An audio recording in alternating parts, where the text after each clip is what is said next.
Hello and welcome. While trying to achieve balance for a healthy lifestyle can be challenging, and no sooner are we happy with one area of our life than to realize another part of it needs more attention and or focus. And this can be evident when we are responsible for the care of others, children especially. So, how can we learn to find balance in life and ensure that we don't overload and just take on too much? Well, lucky for us, we're speaking with Leanne Oliver, a self-awareness educator and mentor who is going to share her expert tips. Now, Leanne is also the author of The Uncommon Sense, 10 Keys to Unlocking Your Energetic Sensory Potential. Thanks for joining us, Leanne. How are you? I'm well, thanks, Rachel. How are you? Look, yeah, very excited to be speaking with you. And all in all, I guess you're very passionate about increasing the self-knowledge and understanding in others.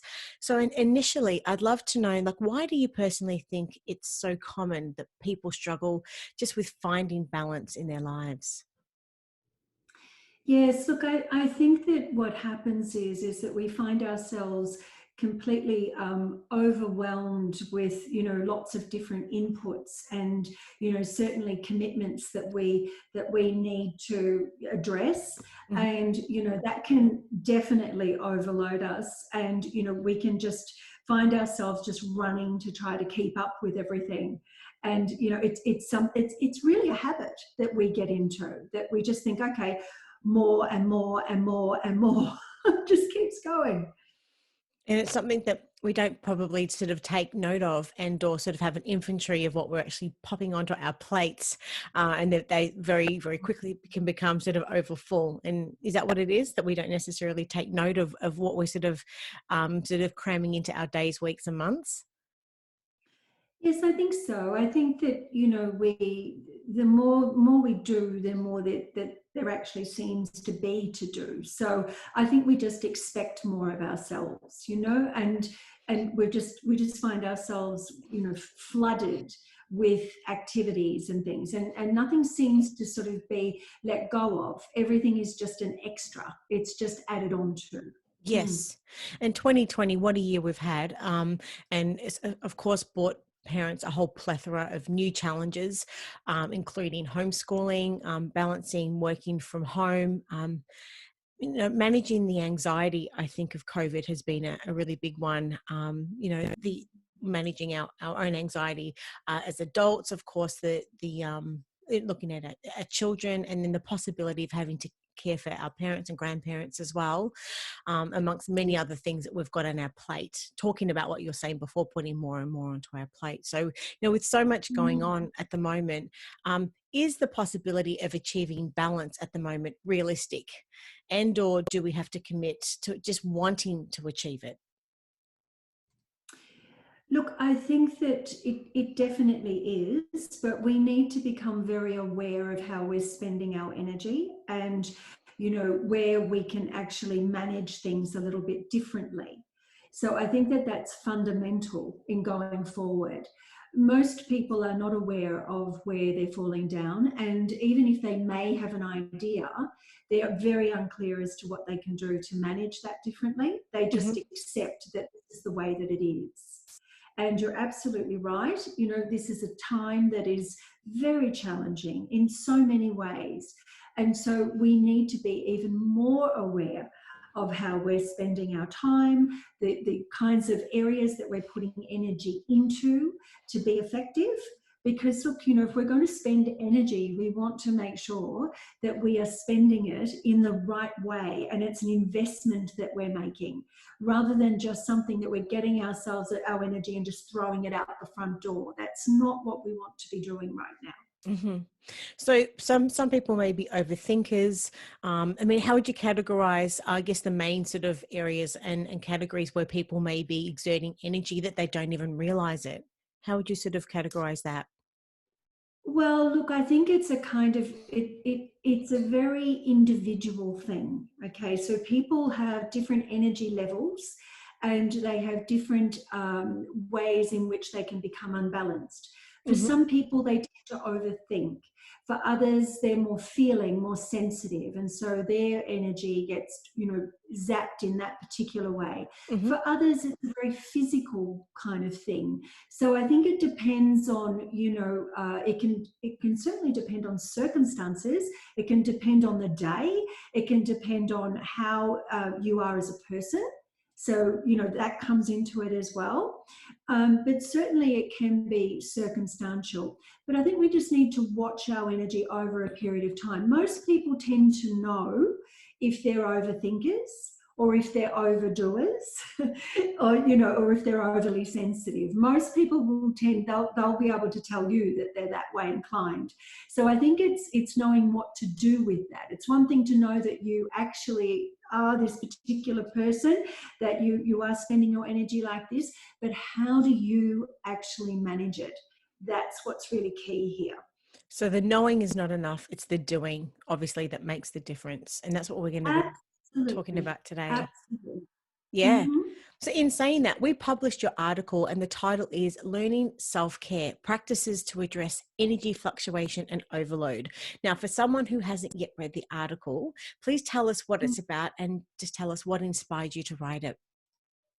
So, well, basically, I think what inspired me to write it is that I think that most people tend to accept their levels of exhaustion. They don't like them, but they tend to accept that this is just how it is. I have a young family, I'm running around, I'm caring for my elderly parents, so on and so on. And so they just say, well, naturally, I'm going to be exhausted. Well, of course, you are. It's an extra demand on your energy. But I wrote it really just to really inform people that there are some really kind of interesting ways in which you can begin to feel more empowered with the way in which that you're using your energy. So it was more to empower others because often when we are feeling exhausted, we kind of think, oh no, not another thing to do. But I think there are some really simple things that we can be aware of and implement into our lives, to make a big difference in the way we are experiencing ourselves. And so often, if we are experiencing ourselves better, those around us are actually experiencing us better. Well, So everybody wins, really. well said. And I've never heard it actually articulated in that way, but I guess we have to sort of be comfortable in our own skin and how we are sort of managing our day and our lives per se. So that's really nicely put. But that being said, I mean, how can we manage our energy and fluctuations more effectively?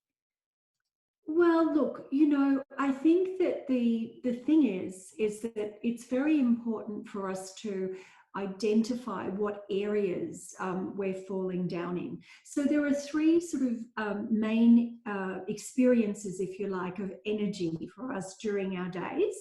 And, I'll start with physical energy. That's the first thing, the most obvious thing that we're doing. We need the energy, to keep going. So that's, expressed through movement. We've got our mental energy, which of course is our thinking. And, what I tend to find is that people tend to overthink or over comment and get lost in loops of thinking. Mm-hmm. And then, of course, you've got your emotional energy, which is, your feelings. And, quite often we can be quite absorbed by our feelings. We can be drowning in them, in fact, and it's hard. It's difficult to kind of get out of that when you find yourself lost inside of those things. So, I think really identifying where your area is the first step. We need to identify that first. And I think once we identify that, then we can go ahead and begin to address how we can then begin to implement some strategy around addressing these issues. Great. And we're going to sort of delve into that in just a little bit. But initially, I'd also love to know, how do we not lose ourselves when caring for others? I think that the important thing here is connection. We lose ourselves because we've become disconnected. With We're ourselves? disconnected With ourselves, yes, fundamentally with ourselves. And, you know, we are more connected to others than we are to ourselves and to our own needs. Mm. So I do believe that, you know, connection is very important. So really bringing your awareness to yourself. I find most people don't include themselves. This is the problem. They're busy doing for others, and yet they don't recognize their own needs, and or if they do, they don't seem to give them, they're not at the top of the list, so to speak. Hmm. So I often say to people, look, you know, if you're on an aeroplane, what's the advice they give you? They say, okay, if we're going to go down here, Put your put your mask on mask on first. first. Yes. Yeah, and then put it on your child, you know. Yes. So there's something in that. There's something in that that we need to be aware of. So I think it is really easy to lose ourselves when we lose connection. So Mhm. it's staying connected to ourselves, you know, to our sense of self, our identity, you know, what it is that who we are, you know, the things that we love to do. Mm. Those kinds of things will help us to stay connected to ourselves, definitely. And why does this happen? And in saying that, I mean, how is it that we're just putting pressure on ourselves? And if that is the case, I mean, how do we free ourselves from the pressure of expectation then? Well, look, you know, expectation is a heavy burden to carry. It really is. I think that, you know, we can have personal expectations. We can have societal expectations. We can have expectations of those around us. You know, it's a very tricky and complex subject. I think that, you know, what we've got to be aware of is that often having an expectation is a limitation. So, you know, regardless of what that expectation is, the Having moment you put having it an in, it becomes a expectation, limitation. yeah, having It's an a limitation. expectation is a limitation. That's really powerful. Yes. Mm. And I think that we need to be aware of that. I tend to tell people, look, instead of expectation, perhaps what you could do is think more in line with possibility. You know, what's possible here? And I think that that becomes more reasonable. I think it becomes more open, and all of a sudden we can kind of, you know, we're not under that heavy burden of that expectation, you know, that weight on our shoulders that somehow we have to fulfill something here. Well, what's possible? Let's look at what's possible, So and this is then we the start shifting to of open out. perception, and the shifting of Absolutely. perspective. Yeah. Absolutely. And it very much is about our perspective. Mm. And often, you know, we're bringing to it very unreasonable expectations. I guess starting with asking yourself, is this reasonable? Is it reasonable for me to do these 25 things today? And is it reasonable for me to assume that I'm going to have energy at the end of the day to be intimate or whatever it is that I'm doing? Is that reasonable? You know, Hmm. and clearly it's not going to be reasonable. So we need to look at, okay, we need to look at prioritizing, you know, but I think that mostly the people that I work with, they're very hard on themselves. You know, they're really hard on themselves, and the kinds of things that they're asking of themselves, they wouldn't ask of others. They actually wouldn't ask anyone else to do it. Yes. And yet somehow or another, it's okay for them to do it. Oh no, I'll do it. I'll take it on board. I'm Superwoman. I'll, you know, I'll make it happen. Now, you mentioned in the article that our energy is constantly trying to return to balance. And the longer we stay in an unbalanced state, the more the energy builds up. And this leads to energetic blockages. Can you maybe just expand on this a little bit? Yes, I think that what happens is that we find ourselves in a position where um, the blockage that we may be experiencing, it might start out as a mental blockage, let's say. Let's say it's something that, you know, we find ourselves, you know, overthinking in a particular area of our life. You know, it might be that we're not good enough, or we can't seem to do as much as our girlfriend can do, or, you know, Mm-hmm. the lady down the road does, you know, and we start to sort of compare. And then what happens is that we start to become very negative, and that negativity provides us with a feeling. and we start to feel bad. We start to feel bad about ourselves. So what started out as just a thought is now we're feeling really bad. Mm-hmm. And then from feeling bad, we can move into all kinds of really horrible areas. The worst, of course, being depression, feeling quite flat, not being able to, get any kind of enthusiasm, any kind of vigor happening. And if those kinds of things start to happen, we usually find that people's physical health will go down.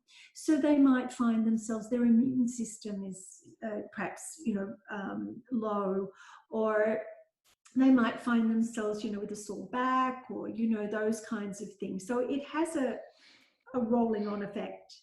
So you mentioned your article, our energy is constantly trying to return to balance. And the longer we stay in an unbalanced state, the more energy builds up.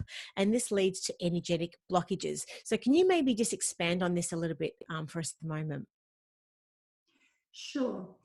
I think that, when we initially, what happens is it starts out as a thought. So we might have a thought about something, Mm-hmm. and it might be that we're comparing ourselves to someone, Mm-hmm. or we have an idea about ourselves that we're not doing enough, or, somehow it's an opinion kind of thing. Mm-hmm. And we'll start to think that, and then we'll build a story around it. And as we create that story, we begin to have a feeling about that.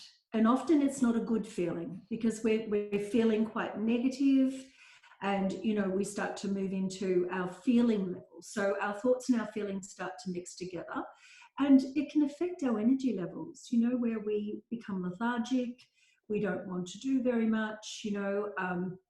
It could be that, we find ourselves very jittery or anxious, and so it can play out in that particular way. But either way, those kinds of states of being, if you like, they will lead to a physical manifestation in the body. And so we'll find ourselves, either feeling, perhaps we've got a sore back, or we might have, something where our immune system is suppressed and we're getting lots of colds, or, there can be loads of ways that it can show up.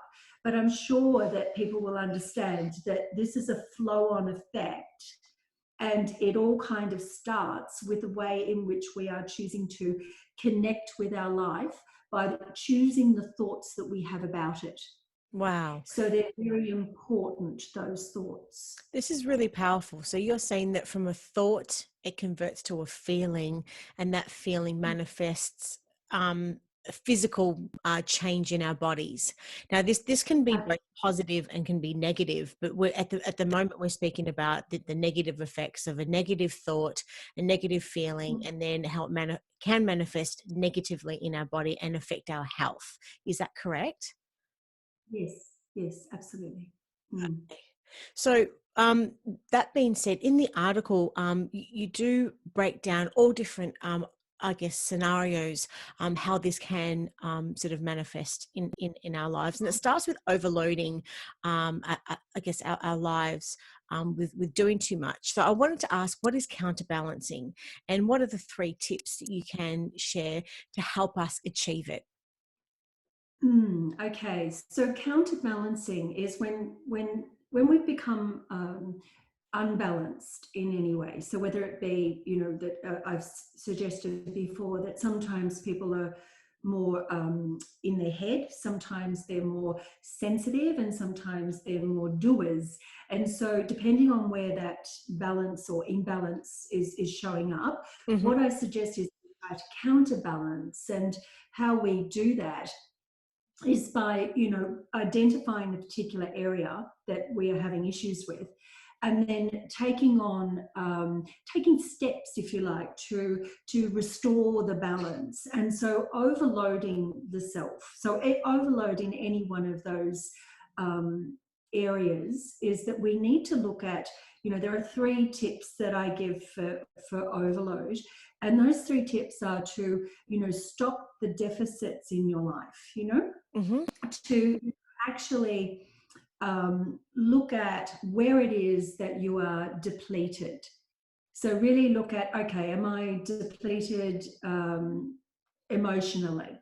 You know, what can I do to make myself feel more balanced? And it might be that I play uplifting music, or I do a meditation, or, you know, you really need to look at individual strategy to bring back that counterbalance for the deficits that you're experiencing in your life. Mm-hmm. You know, if you're thinking, it would be good for you to perhaps, you know, if you might need to release those thoughts. So you might need to create a journal and release them, and then do something like, you know, you could actually start a group where, you know, you could share particular ideas with people and become quite productive and direct that thinking energy into something. Mm-hmm. You know, quite often, because we're not actually channeling energy correctly.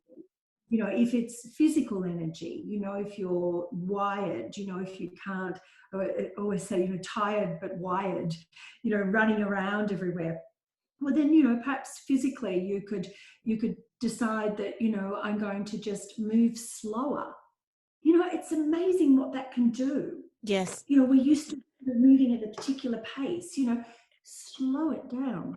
So you Even say, slow speech is good. so you say stop the deficits in our lives and change by addressing the issue, and then choose to be observant and assertive. They're the 3 points, Yes, are they? Yeah. they are the 3 points, absolutely. And, you know, I think that, you know, it can be, um, I guess what I want to get across is that, you know, by being assertive, that you can actually get on top of these things, you And know, that's by, being by assertive with choosing to. ourselves, though, isn't it? Being assertive and with ourselves and being realistic with ourselves. Is that right? Mhm. Absolutely, absolutely. I think, you know, often what it is that we, because we're at the back of the queue, you know, we don't sort of take on that position of being the driver in our own life. Yes. So that's a huge issue for a lot of people. Huge Hmm. issue. And you've really established the quality of our thoughts can and does influence just how much energy that we have. And I just wanted to read out a sentence from the article, which I think really does highlight this. And it sort of just reaffirms everything that we've just spoken about. But when we hold on to negative thoughts, we can create an energetic blockage in the mind as we struggle to clear this heavy sludge of negativity. And this heaviness translates into the body and causes fatigue. And our lack of energy makes us feel sluggish, out of balance, and weighed down. So I'd love to know the next 3 tips that you have that can help shift this and stop us from overthinking negative thoughts. Okay, I think the very first thing is to stop complaining. I think if you stop complaining, it it's really a major factor when it comes to negativity. And you'll be surprised at how much you do complain. It's actually it's a funny thing. You know, I did this years ago with myself, and I just became really observant over the day of everything that I was saying. And I couldn't believe how much I was complaining. And I wouldn't have said I was a complainer. So it was kind of weird that, you know, I found myself in that space. So I think stop complaining, because that will naturally shift your energy. It will help you to feel lighter. You will actually feel like you have more energy if you stop complaining. The next thing is to change your mindset.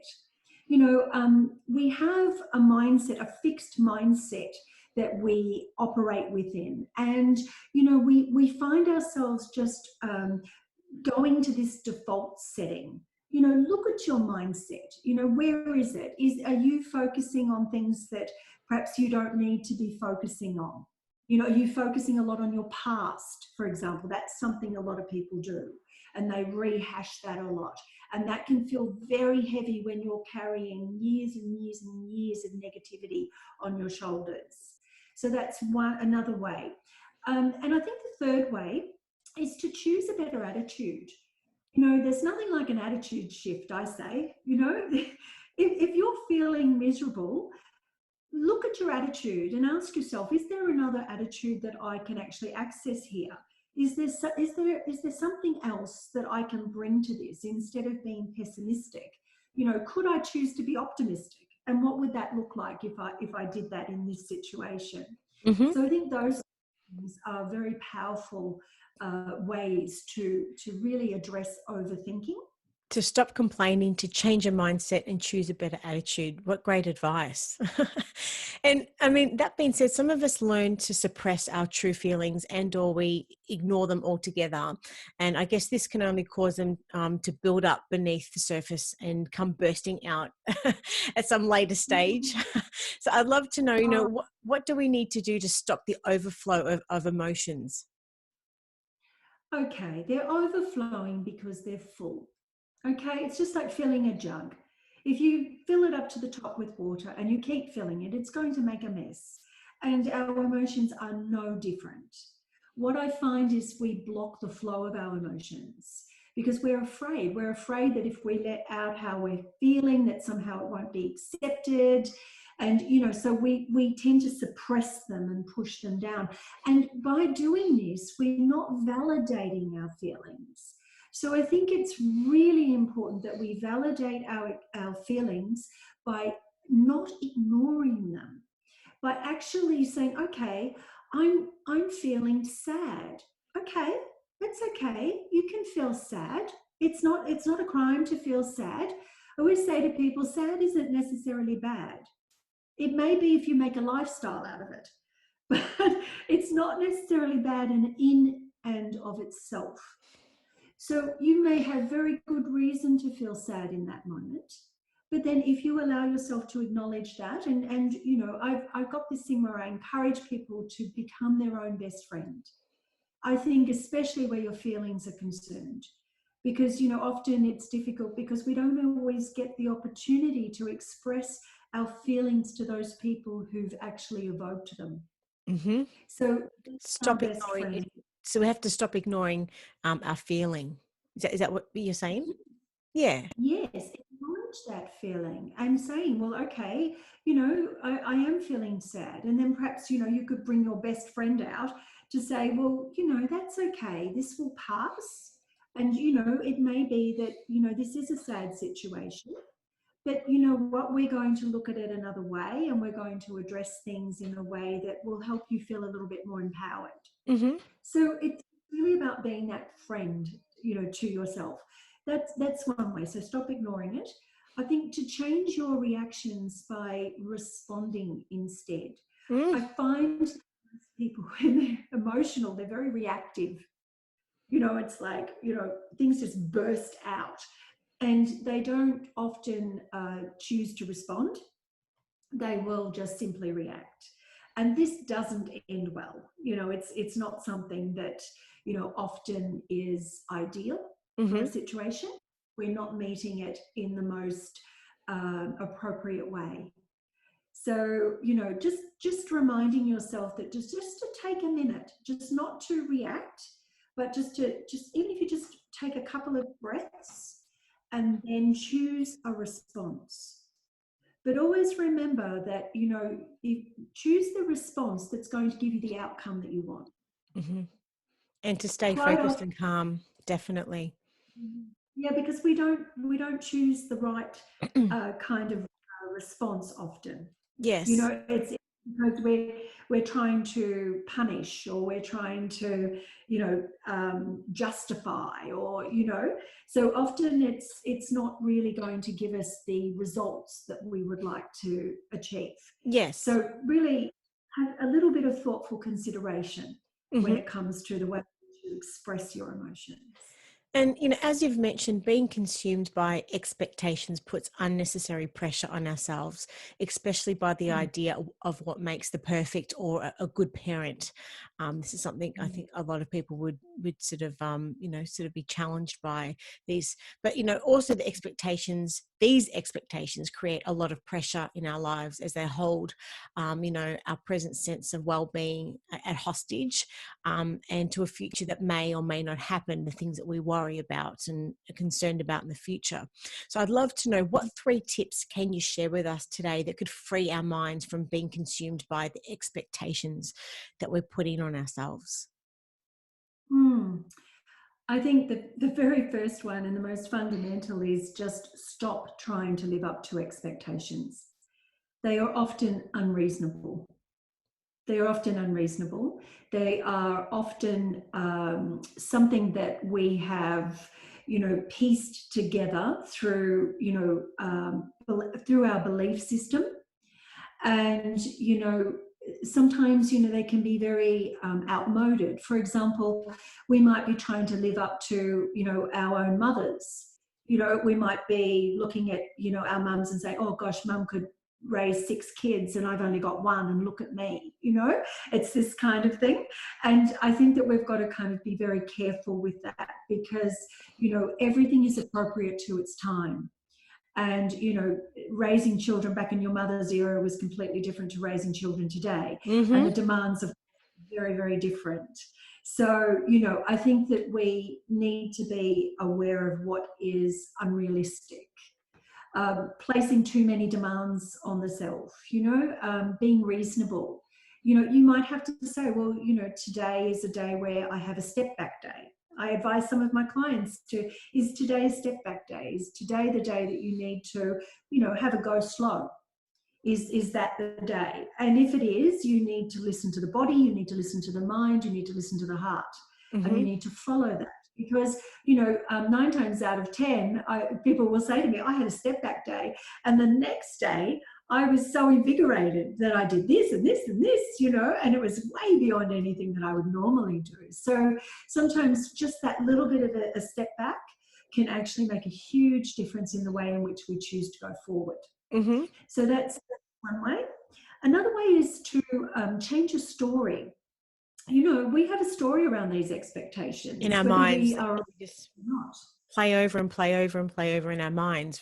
Is that, yeah. Yeah, absolutely. And then we add on to the story. I should be able to do this, or I should, and then that creates more pressure on top of us. We need to be, I think we need to own our stuff. We need to say, well, today's just not a great day.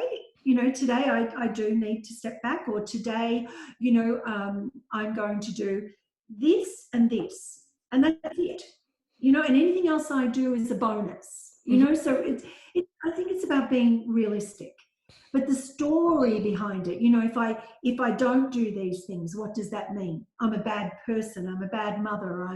We have a story that we play out, and we've got to be aware of that story. And is that story disempowering you, or is it empowering you? And so I'd really look at that.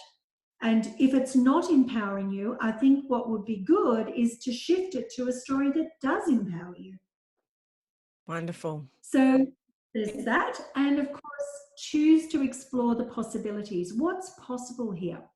What can you open up as a result of letting go of the expectations and just exploring the opportunities? Because, this really does open things up, and we become more flexible as people and not as rigid. And when we're not as rigid, we don't feel as stressed. We don't feel as confined, Mm-hmm. because often we feel like we don't have a choice.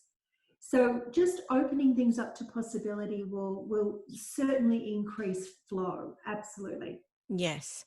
And I just wanted to read out one more paragraph from your article, which I thought was just beautifully written. So, in your words, you say to be in your life and be with your life and be with those most important with whom you share your life. Embrace your Mm. experiences. Choose not to struggle, even if what you're experiencing is not quite what you want at this time. Allow yourself to be with your challenges. Don't fight against them and decide to transform them instead. This is really beautifully written. So I just wanted to thank you for that particular paragraph. And look, we've really covered a lot today in the chat, Leanne. If you were to summarize your key messages for anyone watching and or listening, what would they be? I think that I'd like to say that, you can really empower your experience by just simply becoming more aware in a proactive way in how you can manage your energy differently. And it is possible. It is something that is right there waiting for you. And you don't have to stay consumed and really live life underneath your life. You can live life on top of your life. Wonderful. And it is just shifting that perspective. From what I'm hearing at the end of the day, it is just a shift from a negative point of view to a more positive point of view. And it's how we do that. And it's knowing thyself and knowing what, understanding yourself and what it is that you need to be able to shift and pivot in your mind and your thoughts and your actions that is going to make a huge change in our lives. Is that what it is? Yes, it absolutely is. Yes, absolutely. It'll make a huge difference in your experience. Wonderful. And thank you so much for your time today, Leanne. If anyone's got any other questions and or would love to purchase a copy of your book, whereabouts can they find you? They can go to my website, which is leanneoliver.com. And I would like to mention also that I'm on Instagram as well as Facebook at Leanne Oliver Official. Wonderful. Thank you, Leanne. Take care, stay safe, and would love the opportunity for another chat in the not too distant future. Take care. See ya. Thank you. Bye for now. Okay, bye.